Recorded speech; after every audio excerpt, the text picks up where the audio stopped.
Hey everybody, it's PC from spinner.com, and today we are here to review the spinner box. Yep, that's what it's called, spinner box.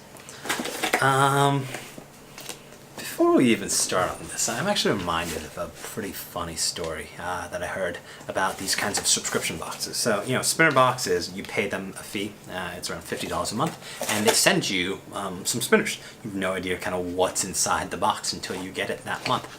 And the story is that of one of the first of these kinds of subscription box services. Nowadays you see them all over the place.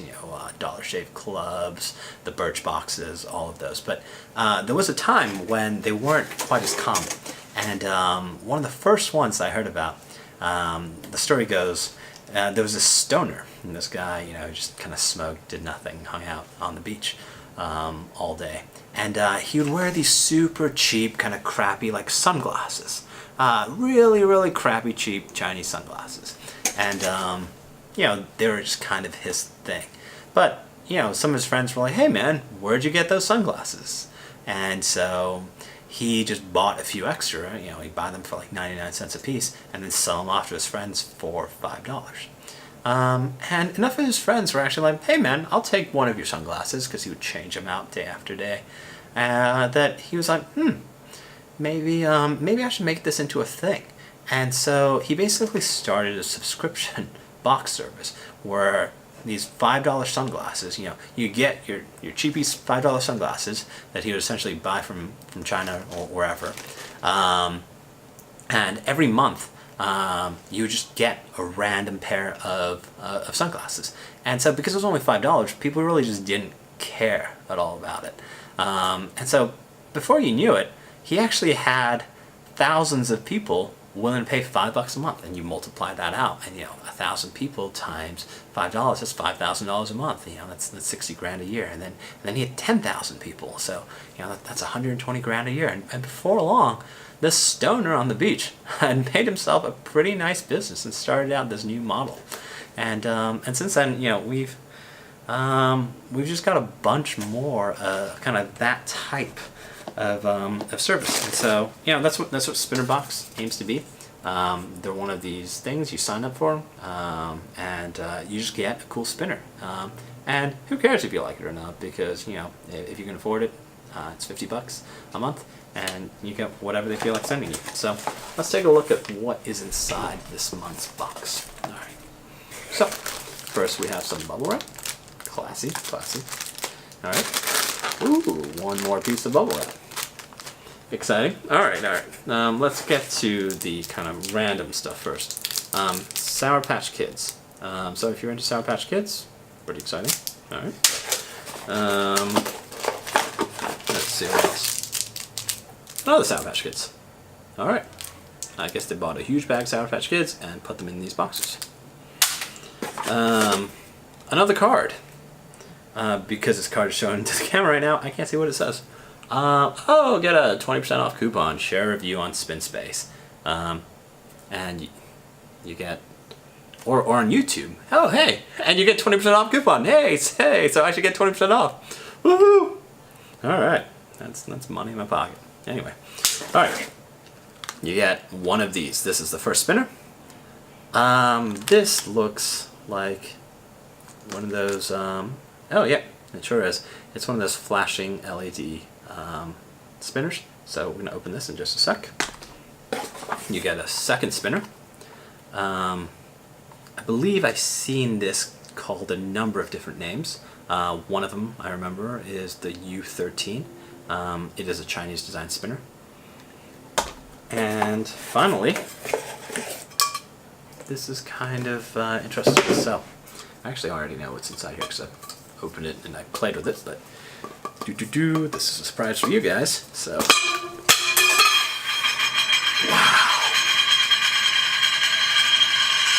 I suck at opening stuff, sorry about that. So we've got inside here, you've got this tiny little R188 bearing, and you also have this, which is the Stealth fidget spinners. I think it actually doesn't tell you the name of it on here, but let me just look it up right now. Stealth spinners.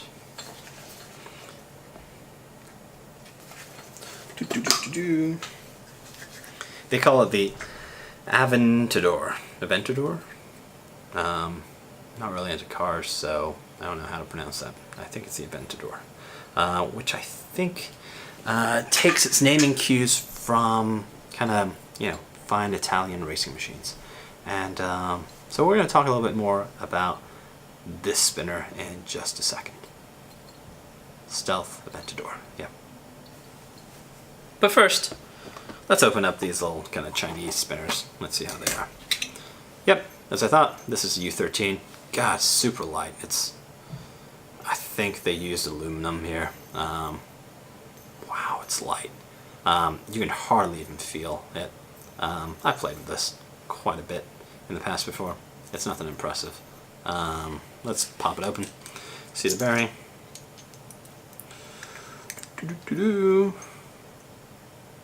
Actually can't quite tell.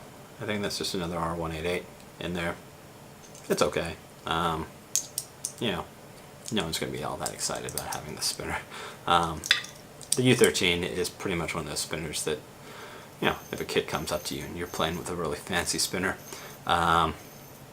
you can be like, and they want to be like, oh hey, can I play with your really nice few $100 spinner? You can be like, sure kid, and then you hand them off this one. So, that's kind of cool, I guess.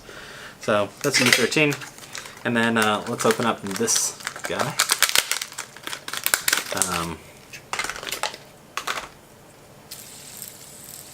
Oh, hey, how about that? It's a spinner with LEDs. This is actually kind of cool. I've seen these, but this is actually the first time I have played with this. This spinner model is the classic kind of tri-spinner that you can now find everywhere. They are at 7-Elevens, I've seen them at Walgreens. They are everywhere. You can buy essentially 1,000 of them on places like eBay and Alibaba if you want, and they cost $1 to $2. At that price, they probably the most you can ever sell one of these spinners for is about $7-8. But that said, I have no complaints about the spinner. The fact that these spinners are the ones that most kids are playing with in the schools and teachers are getting upset about. It's actually a pretty good spinner. Overall the pull works well. The flick works well. It's a good spinner. It's just a plastic spinner. So people are like, oh, plastic spinners suck, but it's actually fine. It's got these LEDs, so I guess you're not going to be mucking around with this at work, school, whatever it is. But it's kind of neat. And this. So I've been playing with. Oh shit! All right. Anyway, I just dropped that on my phone, but my phone is okay. Everyone stay calm. I really need to work on focus. Anyway, so I've been playing with this for a few hours actually, and I gotta say I really like it. I was kind of shocked. The machining is pretty good. The coating is not as good. Actually, I don't know if the coating is from this or from the U13, but I don't know if you can kind of see. There are actually a few little black specks on my hands right now, which weren't there just a few minutes earlier. So I don't know where it came from. It came from one of these spinners. Let me just clean that off. But I've been playing with this for a little while, and I actually really like it. So again, I'm a one-handed spinner kind of a guy, so I like to do the pull, which works really well because you can pull it from the outside like this. You can pull it from the inside like this. And I like to do the flick, and that works well because I can get my finger kind of in the middle here. So the flick works well. So it feels nice. I mean, and it's actually it's a relatively hefty spinner. It's a little bit heavier than your typical spinner, but it's got a really nice heft to it. Also, the design is really cool, right? Like, you know, they called it the Stealth Aventador, and you can kind of see why. Like, it's got this cool little black finish on there. You know, I don't know. I guess it kind of reminds me of a Transformer, but who am I? Who am I to know any of these things? Well, let's open this sucker up. What do we have here? All right. Here we have the standard bearing kind of retainment system that you can open up with a coin. And inside, no surprise right there, you've got a stainless steel R188 bearing. So, yeah, that tells me that this is likely made from one of kind of the few Chinese factories that end up making a lot of these guys. But they did a great job at it. There's a nice heft to the spinner. I just keep dropping things. There's a really nice heft to the spinner. Yeah, it feels good.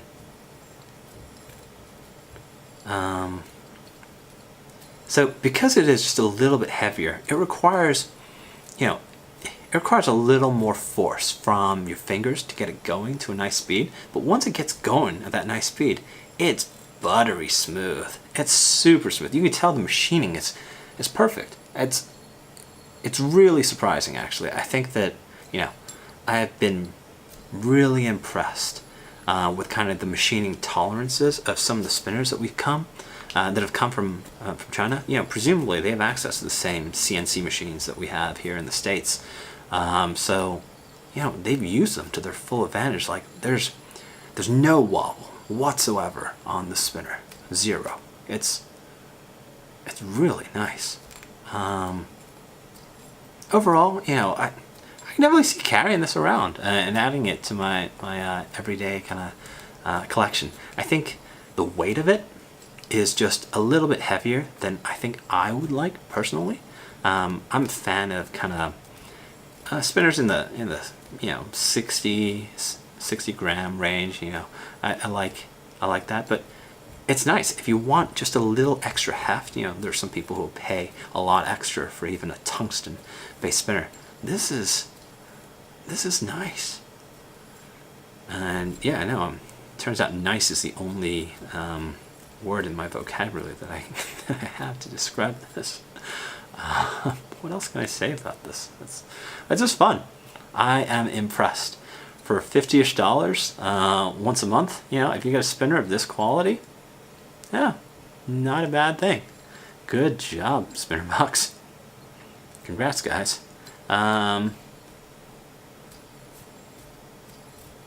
Cool. That's all I got. Anyway, find me on spinnernerd.com. Until next time, take care.